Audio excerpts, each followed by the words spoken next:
If you love anime and people named Blackanola, head on over to crunchyroll.com/Blackanola for a free 30-day trial of Crunchyroll Premium. Ah, the old rivalry. North America versus Europe. I'm sure you've heard this argument 10 million times, but I swear I'm going to tell a different story, so gather around and relax, children. Papa Blackanola is going to say some stuff. So yes, North America versus EU. EU's better. The video's over, right? Wrong. You're wrong. Let's start off with a couple reasons why that's not really the main idea here. It's not about skill. We know we suck. We know we suck a lot. We only won one world championship, and that wasn't even when Korea was fully integrated into the LCS.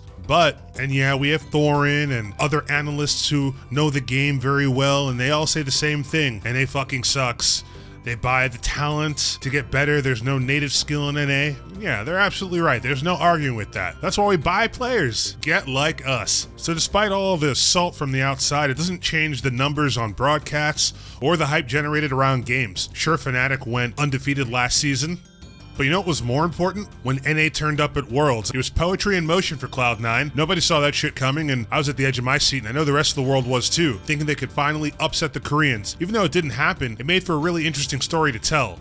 Hopefully they'll do it again, maybe not so embarrassingly. The Twitch stream views and the chat going a mile a minute also help support the theory that it's not necessarily all about skill. When the EU LCS started, there were maybe about 200 or 210,000 viewers on Twitch alone, not counting YouTube because there's no Twitch chat there, so it doesn't exist for me. The games are good, and we got pretty much what we expected. The best teams won, and no one's really talking about it. Now, go over to the NA LCS, and you've got numbers peaking at 400,000. Why is this? There's stories and deep history to keep track of. Just like watching your daily soap opera dramas, or just like WWF wrestling before they dropped the F. TSM versus CLG. Cloud9 when they just entered the LCS. The entrance of Bjergsen. The best bot lane in NA. Aphromoo and Doublelift. Rush Hour. And the list goes on and on. There was something for everyone to hold on and attach to. TSM and CLG, the longest running NA teams in the circuit currently. I mean, there's so much history between those teams and their players. From when Hotshot GG and Reginald played, now they're owning and taking a backseat managing the team. All of this change continues the emotional investment that makes people want to tune in every single week. We've also got more likable personalities. Now don't get me wrong saying that there are personalities that are unlikable in EU. I mean, there are plenty of awesome personalities like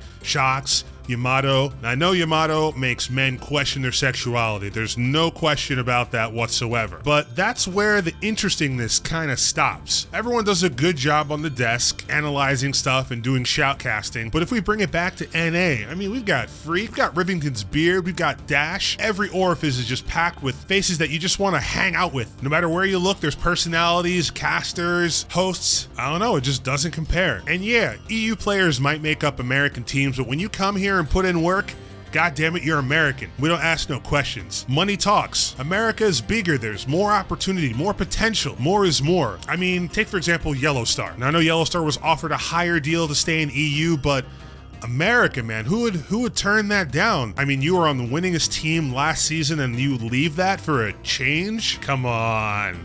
If you stayed maybe one more season, I think you would have had a chance to actually win a world title, but would it have been enough for Yellowstar and Huni to stay in EU? I mean, if I had a chance to come to America and expand my opportunities, I mean, why wouldn't I? They're probably going to hold that L at the end of the season when it comes down to it, but they'll have the experiences of hanging out in America, more sponsorship opportunities, more events to go to, more people to see. There's just so much more, you can't really compare it, and that is where EU and other regions fall short. So in closing, yeah, America isn't as good in League as EU or Korea. We might not win a world title for a while, but you know what? We eat good. We live pretty well, and that seems to be good enough for now. Will we ever change that mentality to finally push forward and win a championship? It might not actually matter in the end. But until then, tuning in every weekend and watching what rivalries will happen next, whether Aphromoo and Doublelift will remain friends and shake hands after every game when one of them gets stomped, whether Dyrus will make a surprise return to League of Legends.